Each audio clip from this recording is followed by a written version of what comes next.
A rural Alberta Provincial Police detachment, the last day of March 1932, before first light.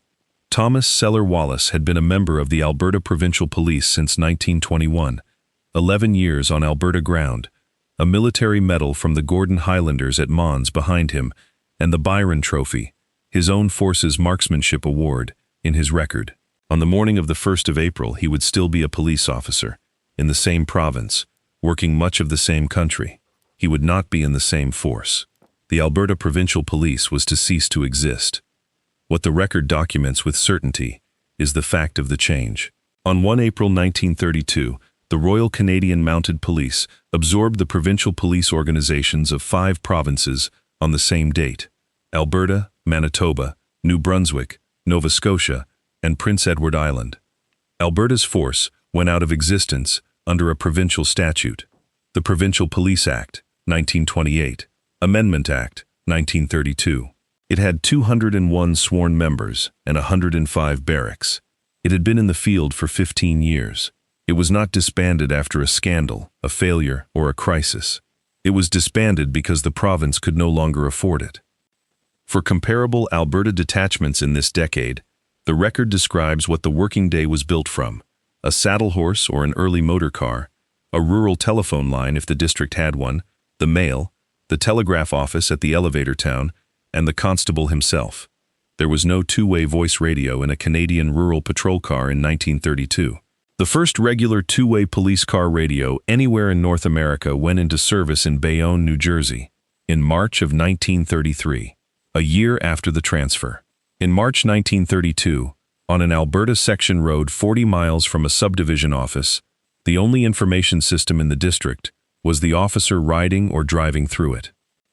Which means the transfer that took effect that morning moved a great many things. It moved the badge, the shoulder title, the tunic, the letterhead, the file cabinets, the horses, the cars, the 105 barracks, and the chain of command that ran up out of Edmonton. There was one thing it had no method of moving at all. Nobody had built a form for it, because nobody had ever been asked to write it down. What was it, and what, specifically, had 11 years on one Alberta district put into a man like Wallace that no transfer inventory in 1932 had a column for? Before you can understand what the 1st of April 1932 removed from a small Alberta town, you need to understand what the Alberta Provincial Police actually was, because it was not an improvised organization, and it was not a weak one. It came into being for reasons that had nothing to do with Alberta. In 1916, the Royal Northwest Mounted Police gave the province a year's notice that it would not renew its policing agreement. Manpower had gone to the war, and federal responsibilities had grown. Alberta was not ready to stand up a force on that notice, and the handover was pushed to Force March 1917. The province created the Alberta Provincial Police under a 3-member board of commissioners, headquartered at the Edmonton Barracks, and it built the force on the only model anyone in Alberta had ever seen, the Mounted Police. It was organized as a rural force. A great many of its members were former NWMP and RN-DWMP men. It was divided into subdivisions with offices at Edmonton, Red Deer, Calgary, Lethbridge, Peace River, and Grande Prairie, each under an inspector reporting to the superintendent in Edmonton. By 1932, it had 201 sworn members and 105 barracks spread across a province of 250,000 square miles. That arithmetic is the whole subject. 201 men, 105 places. In practice, that meant the 1-man and 2-man rural detachment was the standard unit of Alberta policing. A single officer holding a district measured not in blocks but in townships, working from a horse, a car, a telephone line, and whatever he had learned about the ground. The force spent its 15 years on the Prohibition era, the rum runners, the bootleggers, the highway, and the section road. The provincial archives of Alberta record that it built a reputation as one of the most efficient police organizations of its kind anywhere, and that it earned the confidence of a population that had only ever known the mounted police. And then it was abolished. Not for cause, not after an inquiry. The record is explicit. It was eliminated as a cost-cutting measure during the Great Depression. Before we continue, if this kind of documentation is what you have been looking for, consider subscribing. Every video on this channel goes into one specific element of Canadian patrol between 1900 and 1980. The vehicle, the posting, the territory knowledge, that 11 years in one place, built in the officer who drove the same 40 miles in 4 seasons, and the communities those officers served, in the full complexity of what that service meant in this era. Not Mountie mythology. The documented operational and human reality of patrol in a country whose geography required its officers to know their territory the way no centralized system has ever been asked to know it. 11 years on one Alberta district gave a provincial constable a working map of the families, the roads, and the seasons that the transfer inventory of 1932 had no column for. And if you served in the RCMP or provincial police in this era, or your family did, put it in the comments. If your father or your grandfather wore the Alberta Provincial Police, the Manitoba Provincial Police, or the Provincial Police of Nova Scotia, New Brunswick, or Prince Edward Island before April 1932, which detachment was he at? And did he stay on into the RCMP or did he go? Next on this channel, the Saskatchewan Provincial Police, which went 4 years earlier in 1928, 79 detachments, and what the last day looked like from inside them. Back on the grid road. So a force of documented efficiency, with 15 years of accumulated district knowledge in it, was dissolved by a budget decision. What exactly was the arithmetic, and who did it? The arithmetic was done in 2 places at once, and both sets of books were under pressure. Alberta's books were the Depression.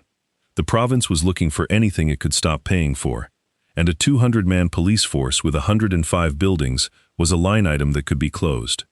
The RCMP's books were the opposite problem. Its role in the Northern Territories had shrunk to ordinary police work, and there had been open talk in Ottawa of dismissing the force entirely. Saskatchewan had already shown the way out in 1928, contracting the RCMP as its provincial police and absorbing the Saskatchewan Provincial Police, 145 to 175 officers across 79 detachments, gone. In the early 1930s, provinces in financial trouble came looking for the same deal, and a force looking for a reason to exist was ready to offer it. The terms are on the record, in the force's own annual report for the year ended 30 September 1932. Alberta paid a subsidy of $175,000 a year and compounded prisoner transport and maintenance allowances at a further $50,000. Manitoba paid $100,000, plus $25,000 in allowances. Nova Scotia, $150,000. New Brunswick, $100,000. Prince Edward Island, $15,000. Across the 6 contracting provinces, the subsidies came to $715,000. Then comes the sentence that explains the whole thing.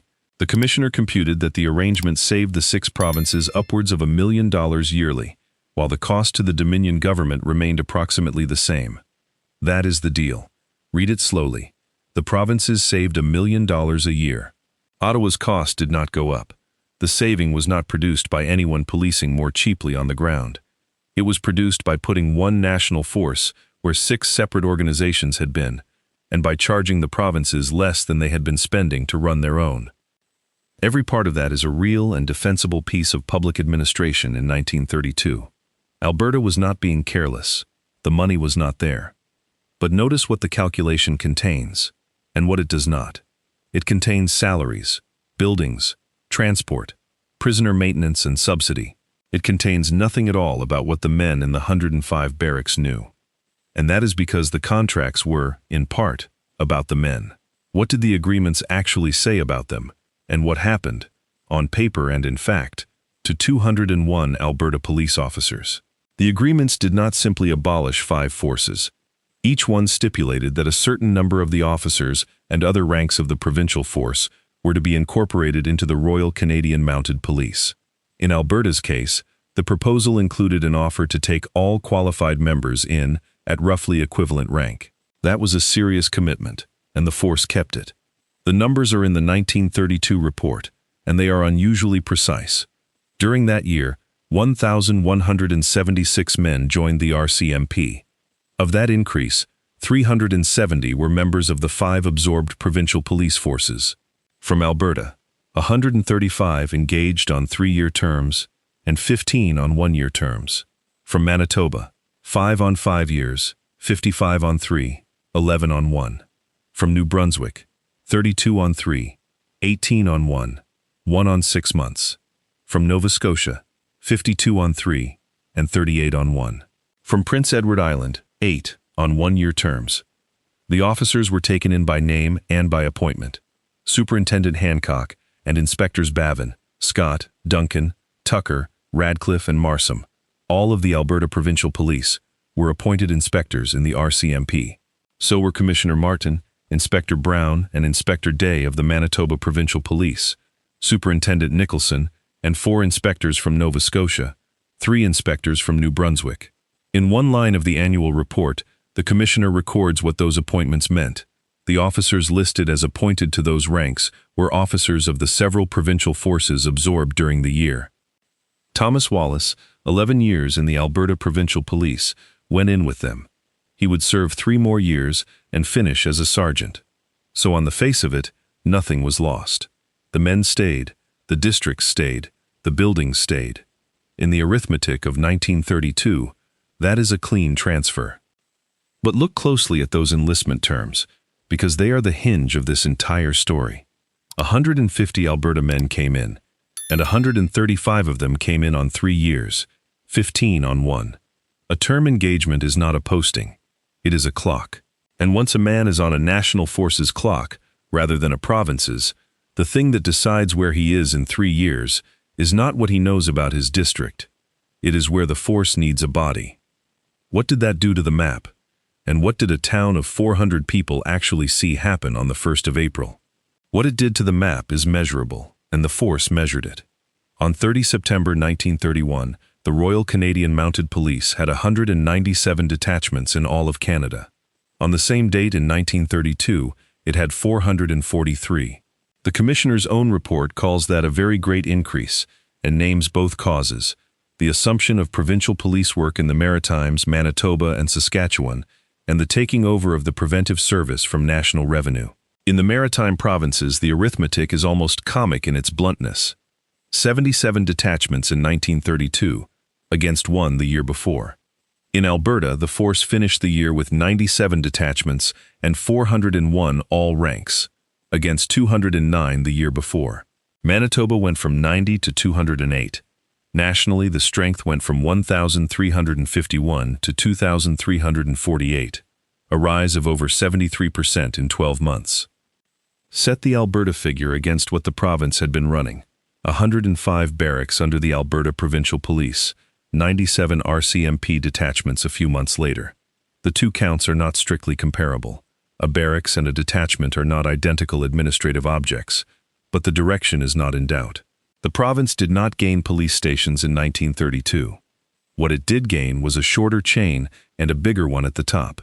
The position of Deputy Commissioner was created as of 1st April 1932. The number of assistant commissioners went to 7, because several of the agreements stipulated that the senior officer of the force in the province had to hold that rank. Assistant Commissioner Newson took Alberta, Field took Manitoba, Spalding Saskatchewan, Junget the whole Maritime district from Moncton. And at the same moment, the force ran a consolidation of its own. The divisions formerly stationed at Lethbridge and at Prince Albert were discontinued, so that Alberta became 1 division and Saskatchewan 1. The report states the reason without decoration: a reduction in clerical staff was effected by the abolition of 2 divisional headquarters. That is the shape of it: more detachments, more men, fewer headquarters, 1 chain, 1 uniform, from Prince Edward Island to the Peace River country. Every line of that is defensible administration.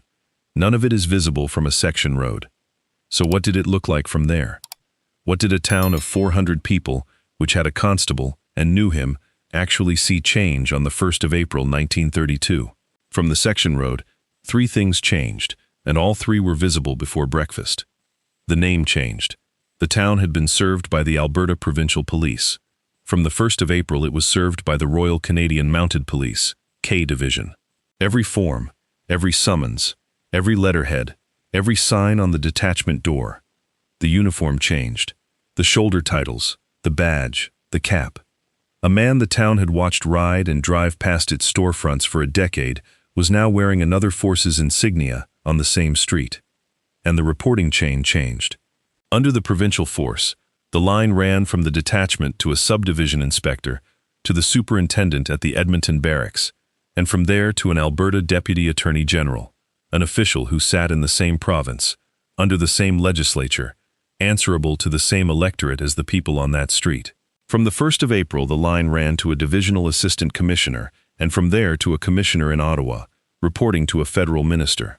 The distance from the town to the top of its own police force went from a few hundred miles to most of a continent. Now hold those three changes against what the town actually had.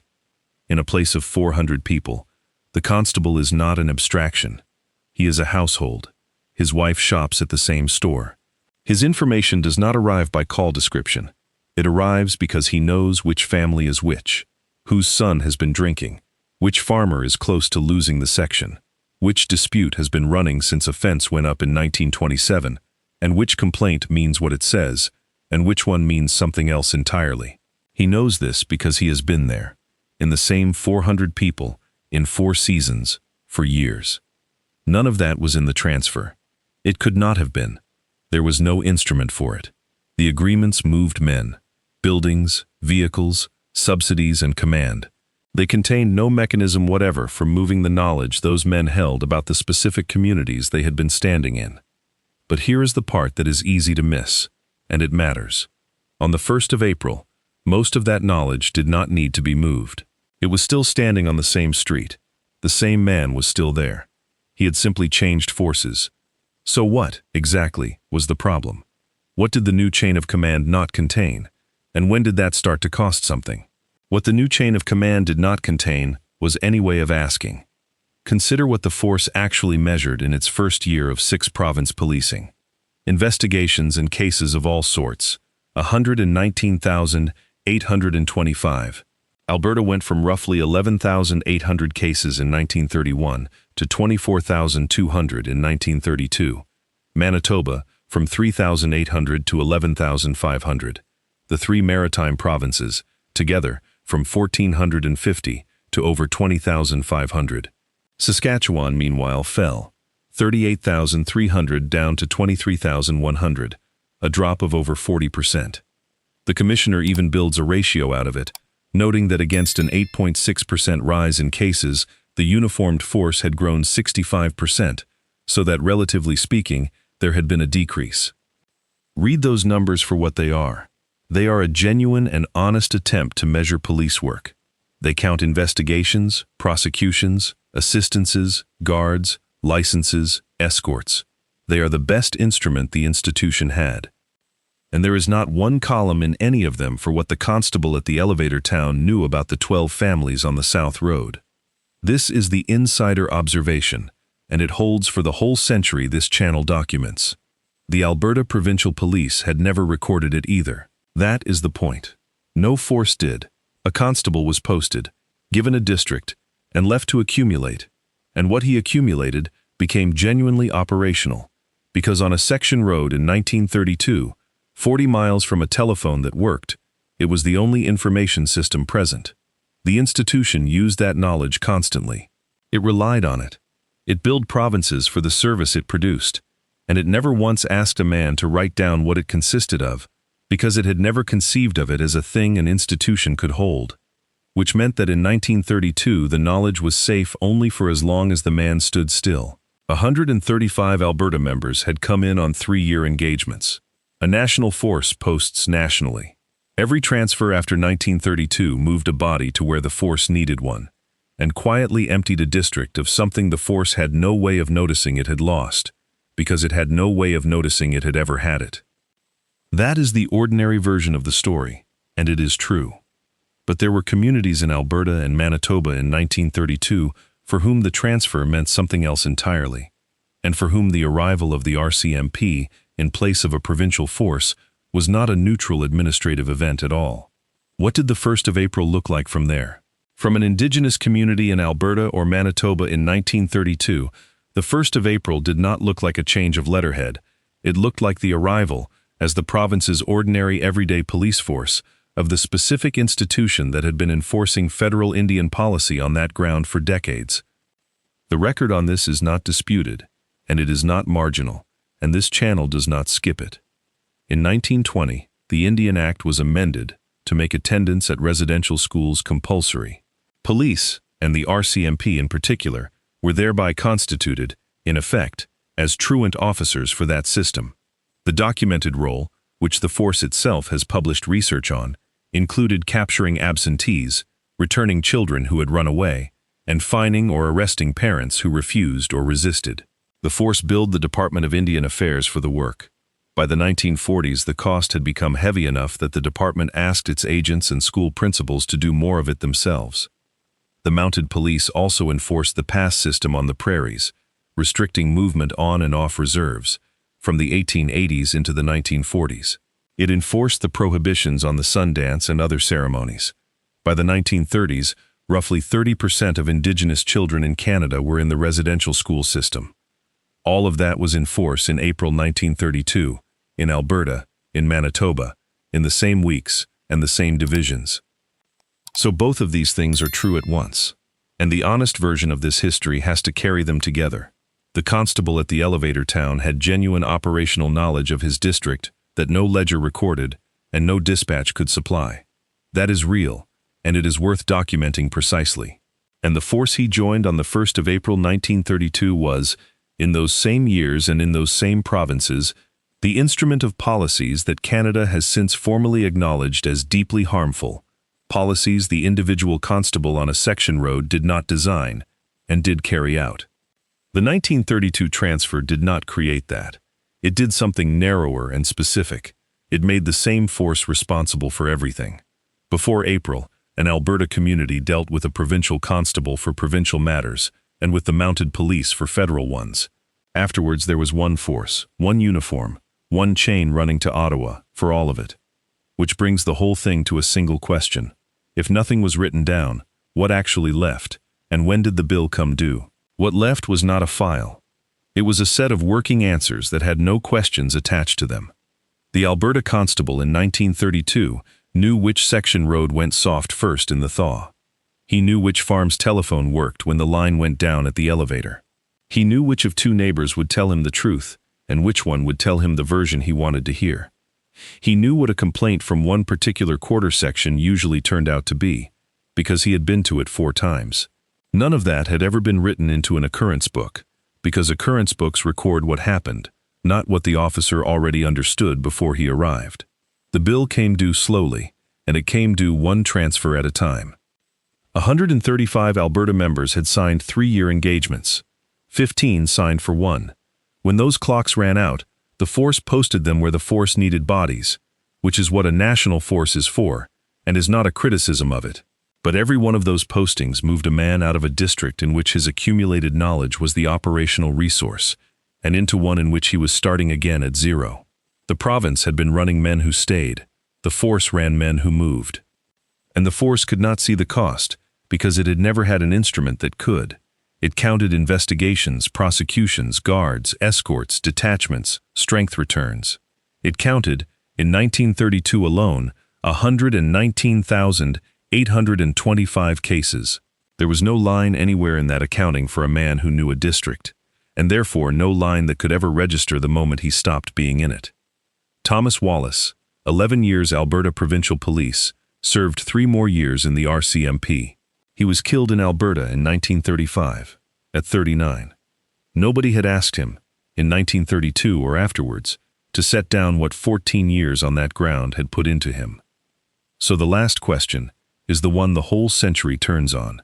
Did any of it come back? Nothing came back. The direction only ever ran one way. In August 1950, the RCMP took its last 2 provincial contracts, British Columbia and Newfoundland, absorbing the British Columbia Provincial Police. That left Ontario and Quebec as the only provinces still policing themselves, which is still the arrangement today. Alberta kept a provision in its Police Act of 1953 permitting a provincial force to be re-established. It was never used, and in the revised Act of 1973, the provision was removed altogether. If this channel is going to keep documenting what Canadian patrol officers knew about their territories and what it cost the institution when that knowledge left, subscribe. There are more grid roads, more northern detachments, more dog sled crossings. More family calls with 3 pieces of information the dispatch did not contain, and none of it was ever asked to write itself down. 11 years on one Alberta district gave a provincial constable a working map of the families, the roads, and the seasons, and no filing system built since has been designed to hold it. And if you have a patrol route, a posting, a winter road, a detachment, put it in the comments. If your father or your grandfather wore one of the 5 forces that ended in the spring of 1932, tell us which detachment, and tell us whether he stayed. Next on this channel, the Saskatchewan Provincial Police, 79 detachments, and what the last day looked like from inside them. The Alberta Provincial Police ceased to exist on April 1932. Its duties passed to K Division. 4 other provincial forces went the same spring. What the contracts gave the provinces: a saving computed at upwards of $1 million a year across 6 provinces, while the cost to Ottawa stayed approximately the same. What they gave the force: 2,348, all ranks by September, 443 detachments, and a reason to exist. What they did not give: the section road south of the elevator town, any method at all for keeping what the constable there already knew. 201 men, 105 barracks, 370 men absorbed across 5 provinces, most of them on 3-year engagements. The buildings were counted, the horses were counted, the cars, the files, the subsidies, the prisoner allowances, all counted, to the dollar, in a report that still reads clearly 94 years later. The thing that made a 1-man detachment work on 40 miles of Alberta road was not counted, because no column existed for it. The road still goes soft in the same place in the thaw. The map has not changed. The knowledge is somewhere else now.